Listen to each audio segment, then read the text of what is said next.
만약에 북극 항로가 열려서 본격화되면은 저는 싱가포르에 가 있는 그 금융 허브도 일정 부분 한국으로 올 수 있다. 그것도 인천에 송도 신도시에 지금 송도가 지금 뭐 안 좋지만 원래 그런 목적을 만들어 놨거든. 저는 충분히 가능성이 있는 게 왜 그러냐면 결국 뭐냐면 미국 투자자들이 새로운 아시아의 금융 허브가 되려면 살고 싶은 나라에 있는 게 좋거든요.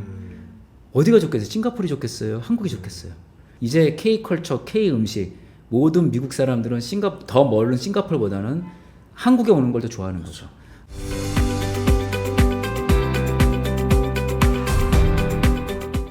네, 이렇게 코스피 지수가 조금 더 상승할 수 있는 여러 가지 기회들 말씀해 주셨는데 네. 구체적으로 어떤 섹터에서 어떤 이제 기업들이 좀 주목을 받을 수 있을지 이런 부분들도 이야기를 나눠보면 좋을 것 같아요. 예, 일단은 그 코스피의 지수가 크게 슈퍼 사이클 갔을 때 뭘 수혜를 볼까를 보면 네.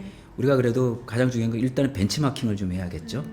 그래서 일본이 어떻게 움직였는가를 보는 게 좀 중요할 것 같습니다. 그래서 일본이 니케이 지수가 2013년부터 5배가 올라갔어요. 아무도 인지를 못하는데 이게 지난 10년간 가장 수익률이 좋았던 시장은 중국도 아니고 홍콩도 아니고 일본입니다. 선진국 시장이에요. 이게 왜 이렇게 됐냐면 자 일본이 1989년도에 니케이 4만 찍고 만 언더까지 빠졌어요. 80%가 빠졌어요. 근데 핵심이 뭐냐면 1985년도에 미국이 플라자 협정을 맺었죠. 네. 근데 왜 맺었냐면 원래 이제 미소 냉전 시대 최대 지정학적 수혜 국가는 일본이었어요. 미국이 소련을 견제하기 위해서 일본 경제를 키워줬죠. 그래서 일본이 막대한 무역 수지 흑자를 냈고요. 그리고 미국 부동산을 샀고 급기야는 미국의 상징인 기업들 록펠러 센터나 그다음에 컬럼비아 픽처를 샀죠. 그때 85년대 미국에서 무슨 얘기가 나왔냐면 제2의 진주만 기습을 미국이 받았다. 그래서 레이건 행정부가 일본을 견제하겠다고 나온 게 플라자 협정입니다. 그 당시 달러당 200엔이 넘었던 거를 100엔 언더까지 낮췄죠.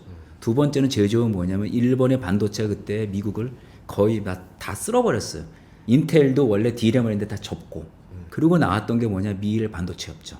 그래서 자 엔화가 강세가 되니까 일본 제조업이 무너졌겠죠. 그래서 일본이 30년간 잃어버린 30년이 됐죠. 그래서 보면은 일본 지수가 89년도에 4만 원 찍어가지고 2010년도에 동일본 11년 동일본 대전할 때 9천까지 빠졌어요. 무려 80% 주가가 빠졌습니다. 자, 근데 이때 무슨 일이 벌어졌냐면 2010년도에 미국 덕택의 W2에 가입한 중국의 경제가 10년 만에 폭발적으로 성장하면서 일본을 제끼고 세계 2위 경제대국이 됐어요. 그래서 오바마 행정부가 놀랬죠. 중국의 경제적 부상에 대한 두려움을 느낀 오바마 행정부가 결단을 내렸죠.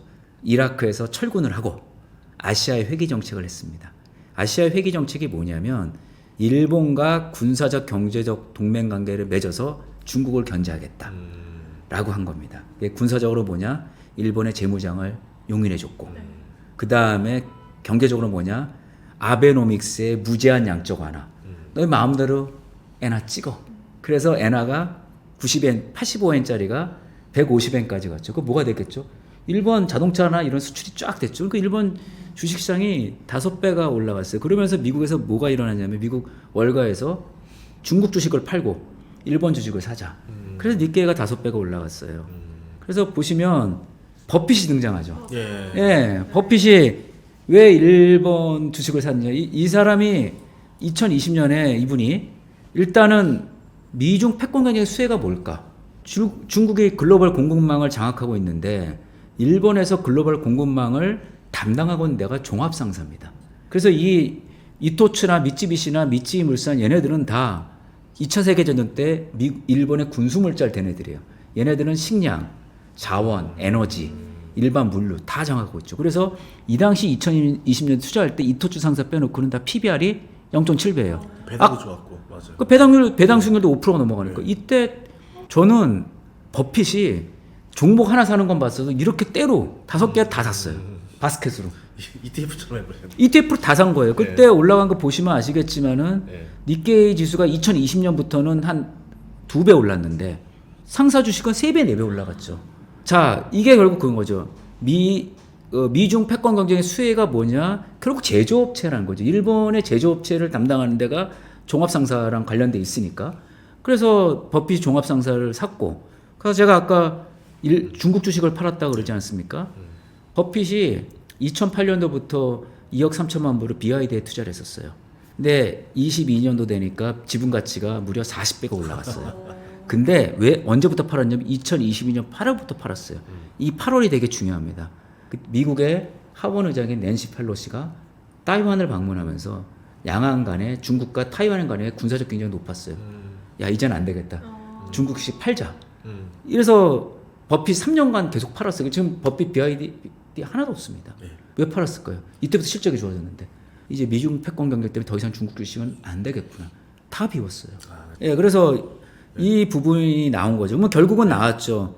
앞으로 무엇이 남북 관계가 경제 교류가 되면 나오는 게 결국 코리아 디스카운트를 우리나라 PBR이 이제 1.3배까지 올라갔지만 한국이 결국 수혜볼 수 있는 거는 아까도 말씀드렸다시피 차와전철 건상이고요. 그래서 우리가 이제 눈여겨봐야 될 종목은 아까 이미 좀 말씀드렸기 때문에 그거로 가름하시면 될 것 같고, 그 다음에 이제 재밌는 건 뭐냐면은 결국 미국의 지정학 전략이 좀 더 디테일하게 말씀드리면, 좀 정리해서 말씀드리면, 중국 견제 지정학 전략 변화를 통해서 중국 견제에 집중하겠다고 돼 있는데, 첫 번째가 러우 전쟁 종결과 미러 관계 복원, 두 번째가 한반도 평화 체제를 통해서 북미 관계 정상화. 이 두 개가 되게 되면 중국을 군사적으로 견제할 수 있는 힘이 생긴 거죠. 남한을 통해서 꼭 견제한다는 게 아니라 미국이 러시아랑 중국, 북한을 생각 안 하고 중국만 올곧이 집중하면 되는 거니까. 세 번째가 뭐냐? 중국과 제조업 경쟁을 해야 되는데 앞으로 15년에서 20년간의 미중 패권 경쟁의 핵심은 누가 제조업 경쟁력 갖고 있냐? 근데 지금 현재 시점에서 보면은 중국이 미국 제조업을 앞서 있으니까 이거를 보완해 줄 수 있는 나라는 대한민국밖에 없다. 그래서 한미 제조업 동맹을 강화할 거다. 그래서 반도체나 2차 전지나 바이오가 좋을 수밖에 없다라고 보고 있는 거죠, 우리나라가. 자, 그래서 보시면은 근데 이제 항상 중요한 건 뭐냐면 이 판이 바뀌려면 새로운 물류 체제가 바뀌어야 돼요. 항로가. 자, 여러분 보시면 아시겠지만 현재 수에즈 운하가 지금 하나로 유럽을 가는 거니까 하나죠. 그리고 중동에서 원유화도 이렇게 와야 되는데 중요한 건 뭐냐면 이 북극 항로가 열리게 되면 이 수에즈 운하 가는 것보다 대략 시간이 30% 이상이 단축이 됩니다. 첫 번째가. 근데 이제 이게 왜 중요하냐면 그러면 선사 입장에서는 운영이 훨씬 좋죠. 당연히 운임미도 떨어지는 것도 있지만 결국 뭐냐면 그 선사들 같은 경우는 어떻게 배들을 배치하느냐가 중요한데 거기에서 수혜를 얻을 수 있고 미국 입장에서는 뭐냐면 우리가 뉴욕 한국까지 갈 때 파나마 운하를 지나가는데 다시 베링해 지어가서 뉴욕으로 가면 되는 거죠. 근데 이게 왜 가능하냐면 러시아는 원자력 추진 잠수함만 있는 게 아니라 원자력 추진 세빙선이 있습니다. 그리고 그 지구 온난화가 돼 있죠. 그럼 이렇게 새로운 길이 열리게 되면 우리가 여기에 그 수에즈 운하를 통해서 가는 말라카이브 통해서 가는 이 루트가 현재는 100% 우리가 이쪽에 의존하고 있는데 20-30%만 북극 항로로 빠지게 되더라도 레버리지를 가질 수가 있는 거죠. 자, 그러면 현재 예전에 아시아의 금융 허브가 어디였습니까? 홍콩이었지 않습니까? 근데 홍콩이 중국에 넘어가면서 어디로 넘어갔죠? 싱가포르로 넘어갔죠. 만약에 북극 항로가 열려서 본격화되면은 저는 싱가포르에 가 있는 그 금융 허브도 일정 부분 한국으로 올 수 있다. 그것도 인천에 송도 신도시에 지금 송도가 지금 뭐 안 좋지만 원래 그런 목적을 만들어 놨거든. 저는 충분히 가능성이 있는 게 왜 그러냐면 결국 뭐냐면 미국 투자자들이 새로운 아시아의 금융 허브가 되려면 살고 싶은 나라에 있는 게 좋거든요. 어디가 좋겠어요? 싱가포르이 좋겠어요? 한국이 좋겠어요? 이제 K컬처, K음식 모든 미국 사람들은 더 멀은 싱가포르보다는 한국에 오는 걸 더 좋아하는 거죠. 그렇게 되면은 북극 항로가 열리는 게 저는 금융 허브도 일정 부분 싱가포르에서 한국으로 올 수 있는 기회가 있다 이거 생각이죠. 저는 가능성이 크다라고 보고 있죠. 왜냐하면 자 보시면 아시겠지만 우리가 지수주가 많이 간다는 거는 우리 돈만 갖고는 안 돼요. 미국의 연기금 자금들이 아마도 북미 관계가 개선이 되면 한국 주식을 선진국 지수로 볼 가능성이 큰 거죠. MSCI가 한국에 안 가는 이유가 저는 분단 체제가 굉장히 크다라고 보고 있어요. 북미 간이 열리게 되면 우리나라 주식 MSCI가 들어가게 되면 미국의 연기금의 패시브 자금이 한국 주식을 살 수가 있는 거죠. 그렇기 때문에 이 북극 항로가 열리는 거는 어마어마한 기회다. 많은 분들은 가능하겠어요라고 하는 분들이 많이 있죠. 근데요, 우리는 지금 경부고속도로 너무 당연하게 생각하시잖아요. 박정희 대통령이 경부고속도로 만들 때 모든 정치인, 기업인 다 반대했어요. 유일하게 찬성한 사람이 박정희 대통령이랑 정주영 회장밖에 없었어요. 현대건설이 경부고속도로를 놨는데요. 저는 경부고속도로 나는 거랑 북극항로랑 같은 개념이라고 보고 있는 거죠. 오히려 더 편할 수가 있는 거죠. 그때는 그 어떤 선진국도 미국이 경부고속도로 지는 것도 찬성 안 했고 포항제철 기술도 미국이 안 줬어요. 누가 줬냐면 일본에서 갖고 왔어요. 그만큼 근데 이 북극항로는 뭐죠? 미국과 러시아가 열기를 원해요. 우리가 안 할 이유가 없는 거죠. 북극항로가 가게 되면 지하자원이 개발이 됐고 또 러시아 시베리아에 어마어마한 지하자원이 있죠. 그럼 아까 말씀드린 대로 우리가 브라질이랑 호주한테 갖고 온 거를 러시아 시베리아에서 갖고 올 수 있고 알라스카에서 갖고 올 수 있지 않습니까? 그럼 우리가 지하자원 가격을 낮출 수가 있는 거예요. 우리나라가 지금 제가 이제 왜 그러냐면 우리나라가 많은 분들이 그러죠. 우리가 뭐 북한도 핵무장, 우리가 다 핵무장해. 저도 가능하죠. 근데 문제는 뭐냐면 미국이랑 협의가 안 되면 안 되는 게 왜냐면 우리는 자원을 수입하기 때문에 우리가 만약에 우리 독단적으로 미국이랑 협의 안 하고 핵을 딱 갔잖아요. 미국이 자원을 끊어버리잖아요. 한국 경제 일주일도 못 갈 거예요. 석이 없어가지고. 근데 이제 이 북극항로가 열리게 되면은 많은 지하자원의 소싱처가 다변화가 되잖아요. 우리가 원가가 떨어져. 예를 들면 우리나라가 철강이나 비철금속 업체가 제가 좀 정확히 봐야 되는데 수입한 금액만 600억, 700억 달러가 넘어갈 거예요. 원유까지 하면 우리나라의 수입의 대부분이 다 원자재. 우리는 이제 지하자원을 수입을 해서 우리가 여기서 만들어가 수출하잖아. 근데 이 단가가 5%만 떨어져도 무역수지 흑자폭이 더 늘어날 수밖에 없는 거죠. 그렇죠. 마진율도 올라가. 그러니까 철강업체나 비철금속은 마진율 좋아하죠. 우리나라는 뭐죠? 무역수지 흑자가 더 늘어나. 근데 이게 대부분 제조업에서 마진율이 이렇게 올라가면 엄청나게 커지는 거잖아요. 그렇죠. 예. 그리고 중요한 건 뭐냐면 그들이 들어오면은 정말 노래방도 불 꺼져 있어, 술집도 불 꺼져 이제 그 제조업 하겠네 이제. 그렇죠. 왜냐면 제조업 하는 사람들은 으쌰으쌰가 되게 중요하니까. 네. 그래서 그렇게 바뀌기 때문에 이게 좀 크게 좀 보셔야 된다라고 보고 있고 또 여기 그림을 제가 안 갖고 왔지만 미국과 러시아가 협력을 아마 복원이 되면 우주 개발을 할 겁니다. 그렇기 때문에 이 미러 관계 복원은 한국한테 정말 기회 요인이 열린다는 거죠. 왜냐하면 우리가 지금 중국에 막혀 있고 일본이랑도 우리가 이 잘 안 되는 거냐면 일본도 일본이 우리 자동차 안 사잖아요. 우리나라 휴대폰도 많이 안 사고. 그러니까 이 한국, 중국, 일본은 서로 각자의 그 제조업 경쟁력이 있다 보니까 서로 이게 비교의로 나눌 게 없어요. 근데 나눌 수 있는 나라는 어디냐? 미국과 러시아예요. 근데 재밌는 게 미국과 러시아가 지금 주요 수출품이 뭐냐면 식량과 천연자원입니다. 그래서 이런 그림이 바뀐다는 걸 보면 우리가 그 산업이 이제 전체적으로 제가 너무 낙관적인 그림을 그릴 수 있어요. 물론 모든 주식이라는 게 한 번에 원샷으로 가는 게 아니라 업앤다운 사이클이 있어 가겠지만 큰 그림은 우리가 좀 한국 주식이 숏텀으로 이렇게 단기 트레이딩 관점이 아니라 좀 진짜 바이 앤 홀드 전략으로 가져갈 수 있는 그림이 될 수 있다라고 이제 보고 있는 거죠. 예, 그래서 이 북미 관계가 정상화되면은 이제 원산 갈마지구가 보시면 아시겠지만 저기가 핵심이 뭐냐면 일본과 북한이 관계가 정상화가 되면은 원산이 아마 엄청 발전될 겁니다. 저게 원산 사진이에요? 예, 원산 사진입니다. 완전 플로리다 느낌 나네.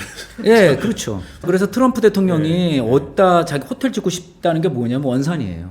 왜 원산이냐면 옛날에 제일교포들이 만경부모를 타고 갔거든요. 김정은 위원장 엄마도 저쪽에서 이제 북송 만병봉호를 타고 여기 원산에 내려갔거든요. 원산에 가면 누가 많이 올까요? 또 제일교포들도 그렇지만 일본 사람들이 원산 가서 모두 다 할 수 있는 거죠. 그렇죠.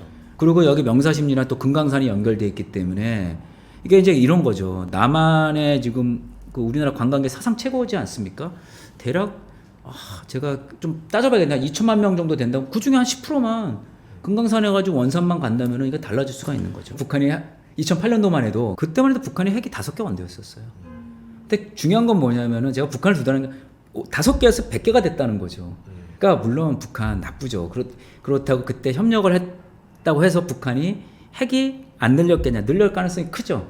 그래서 북한은 계속 봉쇄해야 돼라고 하는데 그 효력이 이제는 제가 아까 말한 대로 뭐 제 얘기만 하면 저만 생각하지만 아까 말한 미국에 있는 주한미군 사령관도 그런 생각 바뀌었고 국무장관도 바뀌었고 미국의 주요 엘리트들 특히 국제 정치하는 사람들이 다 생각이 바뀌었기 때문에 우리가 거기에 맞춰가야 되는 거죠. 근데 지금 예. 북한에서는 좀 이제 자본주의를 절대 이제 못 들어오게 하고 있잖아요. 근데 이렇게 서로 협력을 하게 되면 북한 주민들도 자본주의의 맛을 들이게 되는 사람들이 또 늘어나게 될 텐데 그렇죠. 그러면은 오히려 그게 더 김정은 입장에서는 좀 불리하게 돼. 아주 예리한 질문이십니다. 예, 근데 맞습니다. 근데 그러려면 김정은이 워낙 그 작가님대로 하려면 북한이 중앙집권식 계획 경제를 해야 돼요. 그러니까 북한 주민들한테 자기 할아버지가 해듯이 먹여주고 입혀주고 재워주고 보건도 좋았어요. 북한이 70년대만 해도 우리보다 좋았어요. 그래서 그 예전에 유명한 영국의 경제학자 그분이 대동강의 기적이라 했어요. 1960년대 이렇게 북한이 잘 살아? 60년도에 영국 경제학자 그 얘기를 했는데 마침 1966년도에 런던 월드컵 때 북한이 8강까지 아마 그랬을 거예요. 아마 8강인지 뭐 8강이었을 거예요. 그때 포르투갈한테 져가지고 16강인지 뭐 했던데 그때 북한이 그 월드컵에서 선전하면서 영국에서는 남한붐이 아니라 남한은 그때 못 살았었어요. 그런데 이제 그렇게 되려면 김정은이 체제가 뭘 해야 되면 중앙집권식 계획 경제로 다 보내주고 국민들을 먹여 살려줘야 돼요. 그럴 수 있냐는 거예요. 그게 이미 30년간 붕괴가 됐기 때문에 그래서 이제 작가님 말씀대로 김정은 그 정권이 전면 개방하지 않을 거예요. 모기장식 개방을 할 거예요. 아까 우리 전 대표님께서 말씀하신 대로 딱 나누겠죠. 그러면 북한이 망할 거냐, 안 망할 거냐. 전 세계에서 공산당이 지금 큰 나라가 두 개쯤, 라오스 빼고요. 어디죠? 베트남, 중국. 그렇죠. 예. 근데 거기 망했나요? 그러니까 이게 이제 베트남식 개방을 저는 완전 베트남식 개방은 아니지만 상당 부분 이렇게 쉽게 말하면은 경제 개발구라는 데가 있어요. 북한이 거기를 해서 부분 개방을 할 거고 그래서 지난 10월 10일 날 노동장 창건 80일 날 그 베트남 서기장에 갔어요. 근데 그게 저는 그때 놀랬죠. 베트남이랑 북한이랑은 50년 전에 베트남 전쟁 때 북한 조종사가 가는 거 외에는 무역 거래량이 하나도 없어요. 물론 관계는 나쁘지 않죠. 근데 백크당 서기장이 8월에 우리나라 아마 국빈 방문했을 거예요. 근데 10월에 또 북한에 간 거예요. 왜 갔을까요? 베트남 서기장이. 자, 베트남 하노이에서 우리가 2차 정상회담이 열렸잖아요. 왜 열렸을까요? 롤모델이라는 거. 그렇죠. 네. 베트남이 미국과 수교맺은 30년 동안 공산당이 망하지 않고 또 체제가 더 공고해졌다는 거죠. 일종의 그냥 우리 미국이랑 그렇게 잘 지내도 너네 권력은 전혀 걱정 안 해도 돼. 이걸 보여주는 그렇죠. 거잖아요. 베트남 공산당이 이걸 보여준 거죠. 그러니까 그래서 베트남 서기장이 갔고 2019년도 2차 북미 정상회담도 베트남 열린 이유가 다 그런 부분이다. 그러니까 미국이 레짐 체인지에 관심이 없다. 그냥 그리고 지금도 보면은 강대국들이 한국 중심의 통일에 대해서도 껄끄러워하는 나라가 많잖아요. 중국도 껄끄러워요. 우리가 공산주의식 통일, 대한민국 공산주의로 바뀌지는 않을 거 아니야. 한국 주도로 통일이 되면 뭐죠? 압록강에 뭐 대략 한 1,400km를, 300km를 중국과 국경에 마주 있어. 근데 우리는 민주주의 국가야. 그리고 만주랑 뭐가 있죠? 조선족도 있고 이민족도 많아. 그리고 일본은 또 일본대로 그렇고. 그나마 덜한 나라가 두 나라예요. 미국과 러시아. 러시아는 약간 있지만 그래도 중국과 일본 대비해서는 한국 주도의 통일을 그냥 나쁘지 않게 보는 나라가 러시아랑 미국 정도인데 중국은 당장 중국과 일본은 두려운 거죠.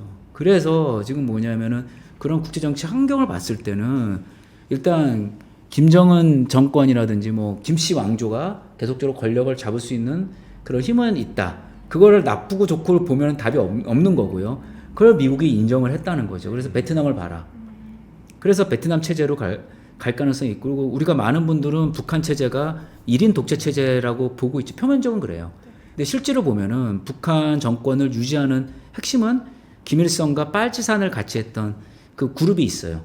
쉽게 집단지도 체제는 아니지만 빨치산 세력들이 김씨 왕조를 옹위를 하고 있죠.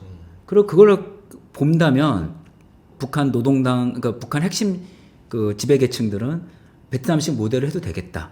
대신에 이제 남한 문화에 대한 차단을 좀 하려고 하겠죠.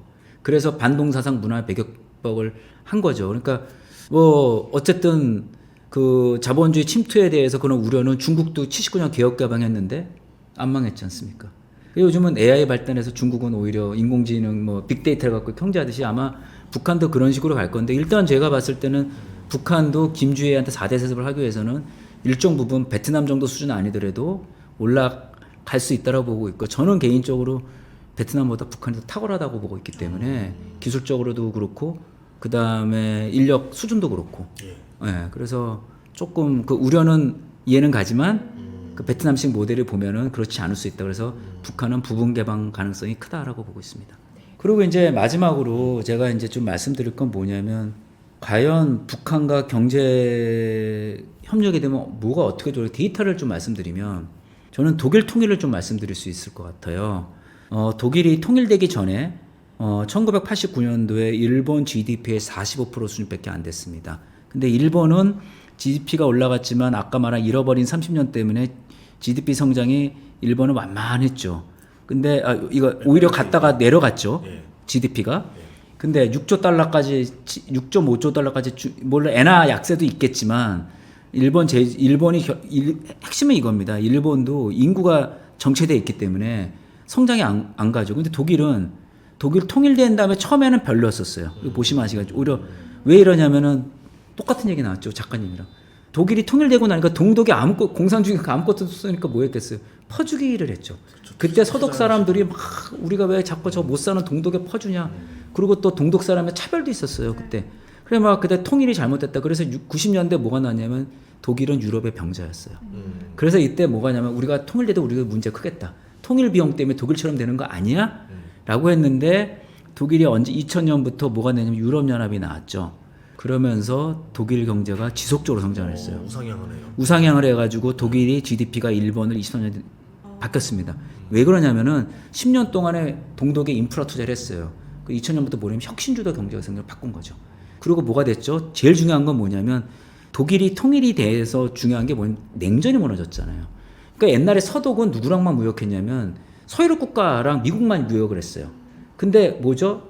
탈냉전이 되니까 동유럽 국가가 독일 경제로 편입이 된 거죠. 그리고 독일 경제는 러시아와 협력을 잘했죠. 그 러시아의 싼 원유를 기반으로 원유와 가스를 기반으로 동유럽을 진출하고 중국과 협력을 했죠. 그래서 독일 GDP가 역사상 2차 대전 이후 처음으로 일본의 GDP를 뛰어넘었어요. 원래 독일의 GDP가 언제 일본보다 높았냐면 2차 세계대전 일어나기 직전에 히틀러 때는 당연히 일본 경제보다 독일 경제가 좋았는데 그 이후에 독일이 분단된 다음에 독일 경제가 일본보다 GDP 규모가 낮았는데 통일이 됐죠. 근데 통일돼서 통일만 자체가 꼭 중요한 게 아니에요. 그 10년 동안 이제 문제는 뭐냐면 화폐 통합을 하다 보니까 이게 인건비가 올라갈 수밖에 없는 거예요. 그러니까 오히려 뭐냐면은 같은 동독이 하나라고 되니까 동독 사람한테 돈을 주니까 화폐 통합이 되니까 이게 인건비가 다 올라간 거죠. 그래서 독일이 처음에 10년 동안 되게 힘들었는데 유로화가 되면서 독일 경제 수준보다 유로화가 가치가 떨어지니까 독일 경제가 수출이 엄청나게 됐죠. 근데 독일이 왜 유럽 통에 제일 성공을 했던 이유가 딱 하나예요. 독일만 제조업이 살아있었고 나머지 유럽 국가들은 제조업이 많이 무너졌죠. 독일, 프랑스 정도. 영국은 아예 영국이 왜 유럽연합 탈퇴했냐 브렉시트 핵심이 이겁니다. 영국은 제조업이 없어요. EU 안에서는 서로 관세도 없을 거 아니에요. 예, 그러니까요. 그러면은 뭐 이 방어할 수단이 없는 거예요. 없는 거죠. 독일 제조업 밀고 들어오고. 예, 그러니까. 그래서 독일이 웃긴 게 뭐냐면은 유럽 통합을 해가지고 유럽 연합의 가장 큰 수혜는 독일과 프랑스였었어요. 근데 언제부터 이제 무너졌냐면 이 독일 경제가 너무 중국의 의존도가 너무 높다 보니까 조금 좀 떨어졌는데 그래도 독일의 국가 부채는 60% 정도밖에 안 GDP 대비 유일하게 낮아요. 뭐 프랑스는 다 100% 넘어가고 뭐 이탈리아 말할 것도 없고. 그러니까 독일만 건전 재정을 하고 나머지 유럽 국가들은 뭐냐면 과도한 복지 비용으로 나간 거죠. 제조업은 없고 복지 비용이 가요. 그러니까 쉽게 말하면 거덜날 수밖에 없는 거죠. 그래서 제가 말씀드린 우리나라도 이 상태로 가면요. 유럽연합이랑 똑같아져요. 젊은 사람들은 없어요. 그러면 누가 국민연금 내주고 결국 국민연금이 젊은 사람들이 내줘야 그 돈 갖고 받지 않겠습니까? 이 상태로 가면 우리나라 국민연금도 고갈이 가는 거예요. 이 분단 체제에서. 근데 만약에 평화 체제로 넘어가서 코스피가 올라가게 되면요. 당연히 국민연금 자산이 올라가는 거 아니겠어요?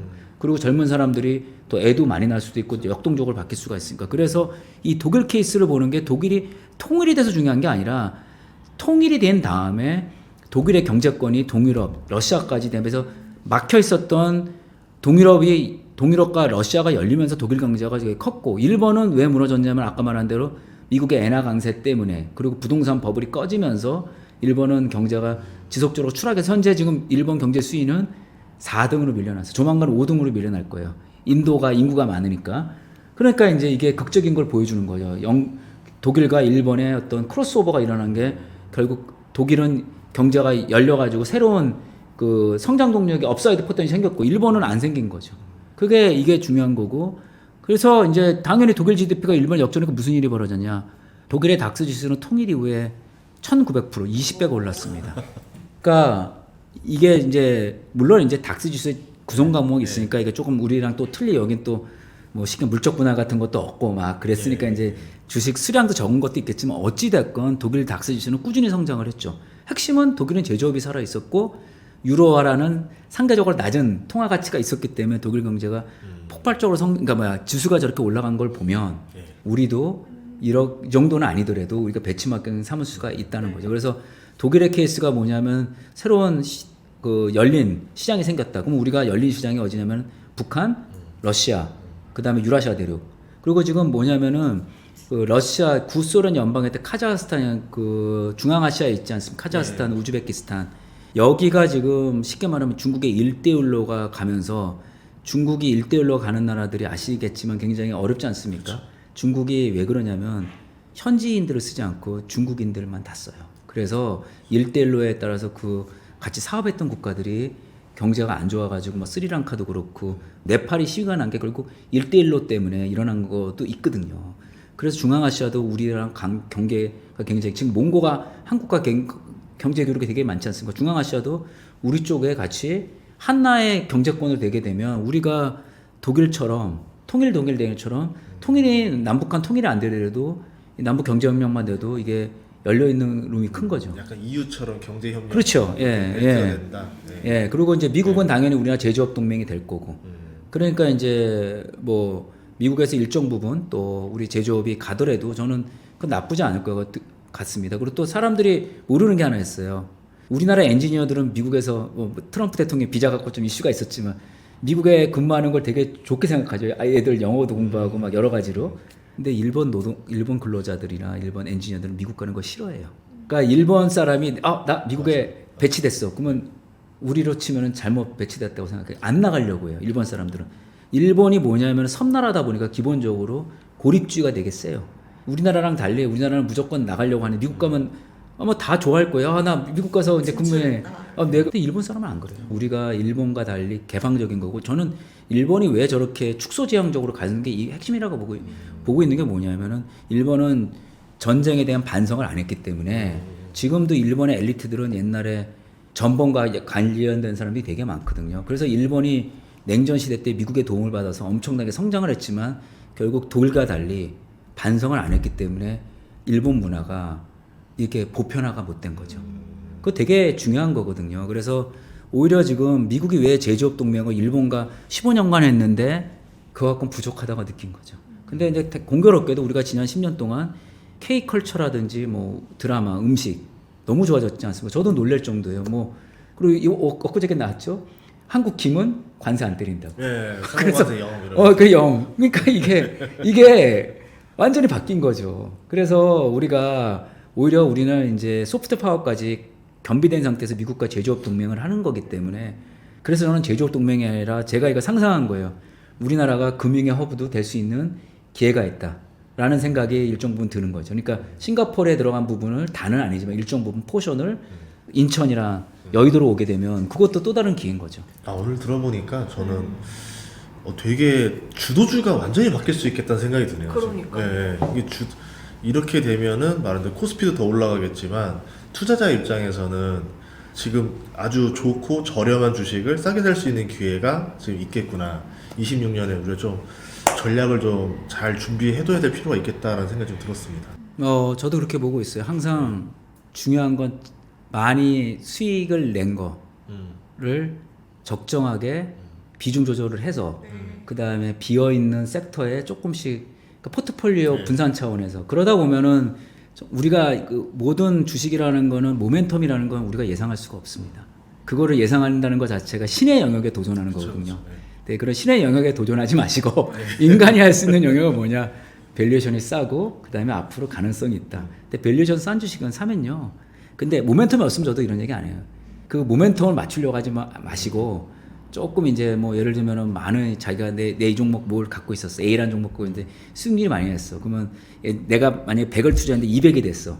그러면 내가 원금이 100이잖아요. 네. 그러면 뭐 한 50 정도 덜어내서 완전히 찌그러져 가지고 아무도 관심 없는 주식을 조금 사놓으면 그것도 저는 종목도 좋지만 ETF도 좋은 것 같아요. 그러니까 왜냐하면 개별 종목들은 너무나 많은 우리가 예상할 수 없는 이슈가 많아가지고 ETF나 이런 걸 좀 사다 보면은 좋은 성과를 낼 수 있을 것 같다라는 게 제 개인적인 생각입니다. 아 이제 뭐가 열리는 것 같다. 네, 그러면서 좀 저도 되게 좋은 아이디어 얻은 것 같습니다. 아니, 그러니까요. 새로운 인사이트였어요. 아니, 좀 감사합니다. 그래서 결국 재밌는 게 지금 이번에 중국 일본 다카이치 수상 때문에 지금 중일 관계가 너무너무 안 좋지 않습니까? 네. 저는 그렇게 보고 있어요. 다카이치 총리가 의도했다. 네. 지지율이 지금 70%까지 올라가 처음에는 네. 낮았고 근데 중요한 건 뭐겠어요? 국방비 올렸죠. 네. 국방비를 어떻게 올리겠어요? 지지율이 낮으면요 국방비를 올릴 수가 없어요. 중국이 우리의 적이네? 인식을 시킨 거예요. 중요한 건 직접 싸운다는 게 중요하게 인식시켰어요. 두 번째 뭐죠? 그럼 누가 올라가겠어요? 일본 군수산업들. 그쵸. 그게 미쯔비시 중공업이 옛날에 제로센 전투기라고 진주만 기습했던 제로센 전투기 아마 맞을 거 미쯔비시 중공업이 만들었을 거예요. 걔네들이 이제 국방비 가는 수혜를 보겠죠. 그러니까 제가 말하는 건 이게 움직일 때마다 제가 이런 아이디어들은 줄일 수가 있는 거죠. 그리고 뭐 해외 관련된 게 어떻게 움직이면 그래서 뭐 제 아이디어 차원에서 그래도 어떤 그 하나의 그 아이디어를 저희 구독자분들이 종목 찍어주는 것보다 아이디어 주는 것도 좋아합니다. 아 그러니까요. 저는 뭐 저희 너무 종목은 잘 맞아요. 저는 종목보다는 아이디어와 ETF, 아. 섹터 ETF. ETF 주면 개별 종목들 다 나와 있지 않습니까? 예, 그럼 그렇게 예. 이제 본인들이 이제 그건 공부까지 해야 되는 거기서 거거든요. 대상수만 사면 되는데. 뭐 그럼요. 예. 그렇죠. 알겠습니다. 앞으로 많이 좀 초대하도록 하겠습니다. 오늘 너무 잘 들었어요. 그러니까요. 그렇습니까? 네, 여러분들도 오늘 좀 많은 아이디어와 새로운 또 도움이 되지 않았나 싶습니다. 오늘 출연 너무 감사하고요. 책 이름이 한반도 슈퍼사이클. 예, 그렇죠. 여러분도 한번 좀 제가 이렇게 화면 한번 띄워드릴 테니까 여러분들 한번 보시고 구입해 주시면 좋겠습니다. 오늘 출연해서 감사합니다. 고맙습니다. 네, 감사합니다. 예.